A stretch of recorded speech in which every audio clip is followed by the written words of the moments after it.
محدثین جس حدیث کو ضعیف کہتے ہیں ضروری نہیں ہے کہ وہ حدیث فقہا کے وہاں بھی ضعیف ہو. کبھی ایسا ہوتا ہے کہ محدثین صحاح ستہ ایک حدیث کو ضعیف کہتے ہیں کسی راوی کی وجہ سے، لیکن وہی حدیث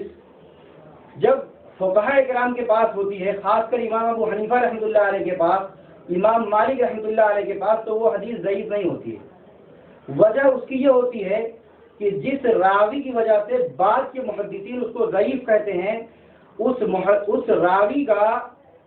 وہاں پر وجود ہی نہیں ہوتا ہے. یعنی وہ راوی امام ابو حنیفہ اور امام مالک رحمۃ اللہ علیہ کے زمانے میں نہیں ہوتا ہے،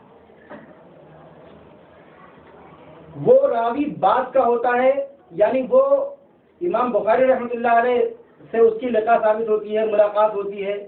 وہ امام بخاری رحمۃ اللہ علیہ کو حدیث سناتا ہے، امام مسلم رحمۃ اللہ علیہ کو سناتا ہے. اس وجہ سے اس کے اندر کچھ ذوق ہوتا ہے، اس وجہ سے یہ محدثین اس کو ضعیف کہتے ہیں اور یہ حدیث ضعیف ہو جاتی ہے. یہی حدیث جب امام ابو حنیفہ تک پہنچتی ہے، امام مالک تک پہنچتی ہے، تو ضعیف نہیں ہوتی ہے، کیونکہ جس راوی کی وجہ سے اس کو امام بخاری اور امام مسلم اور ائمہ صحاح ستہ ضعیف کہہ رہے ہیں، اس راوی کا وہاں وجود نہیں رہتا ہے. یہی حدیث وہاں اس راوی کے بغیر پہنچی ہوئی ہوتی ہے، تو وہاں کیسے ضعیف ہو جائے گی؟ بہت آسان اس کی مثال ہے. مثال کے طور پر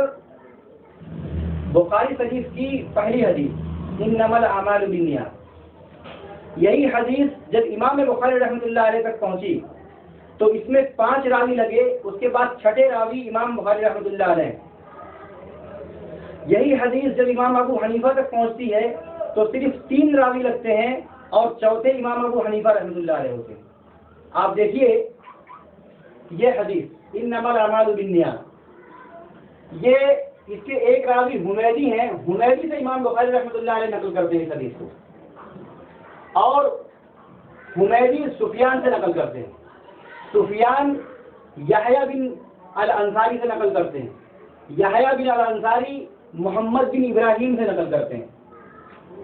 ابراہیم نقل کرتے ہیں علقمہ بن وقاص سے، علقمہ نقل کرتے ہیں حضرت عمر رضی اللہ تعالیٰ عنہ سے. تو حمیدی 1، سفیان 2، یحییٰ 3، محمد بن ابراہیم 4 اور وقاص 5. پھر 6ٹھے امام بخاری رحمۃ اللہ علیہ، یعنی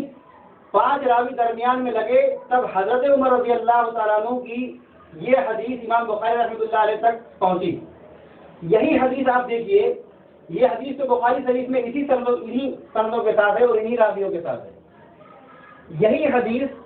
امام ابو حنیفہ رحمۃ اللہ علیہ کی کتاب مسند امام اعظم ابو حنیفہ، وہاں آپ دیکھیے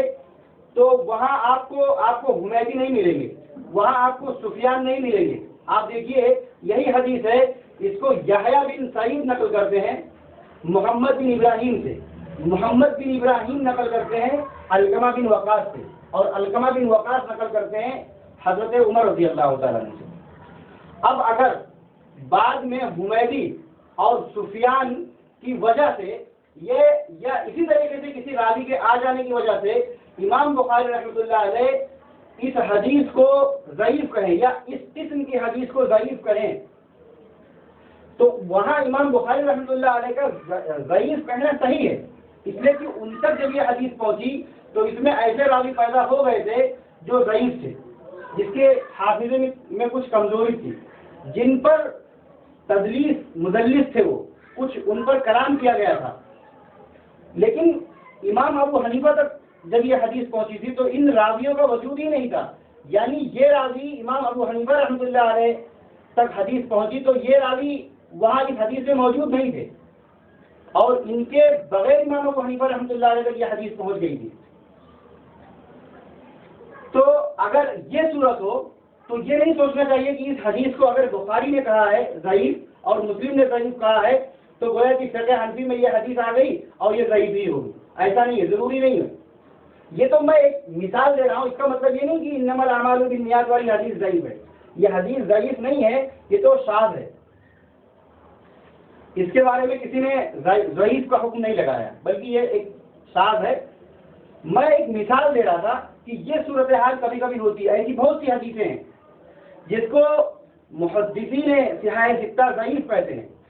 لیکن وہ حدیث جب امام ابو حنیفہ رحمۃ اللہ علیہ تک پہنچی تھی تو جس راوی کی وجہ سے امام بخاری رحمۃ اللہ علیہ اور امام مسلم رحمۃ اللہ علیہ اور بعض کے محدثین ضعیف کہتے ہیں، وہ راوی وہاں نہیں تھا۔ اب میں آپ کو بتاؤں، اس حدیث کی سند میں آئے ہوئے حمیدی پر کلام ہے، اور سفیان پر تو خود غیر مقلدین کلام کرتے ہیں۔ یہ دونوں راوی امام بخاری رحمۃ اللہ علیہ سے مل رہے ہیں، یہ حمیدی اور سفیان، یہ دو راوی ایسے ہیں جن پر کلام ہے، اور حمیدی استاد ہیں امام بخاری رحمۃ اللہ علیہ کے، اور یہاں اسی حدیث کے اندر جب امام ابو حنیفہ تک پہنچ رہی ہے تو یہاں حمیدی کا کوئی ذکر ہی نہیں۔ اگر سفیان پر کلام ہے تو سفیان کا یہاں ذکر ہی نہیں ہے۔ تو اس سے یہ بات سمجھ لینی چاہیے بہت اچھی طریقے سے کہ ضروری نہیں ہے کہ محدثین اگر کسی حدیث کو ضعیف کہیں تو وہ فقہا کے وہاں بھی ضعیف ہو،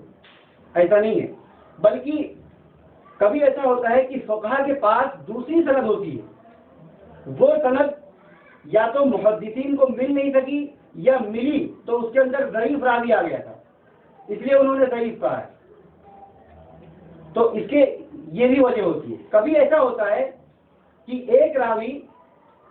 جب امام ابو حنیفہ رحمۃ اللہ علیہ سے مل رہا ہے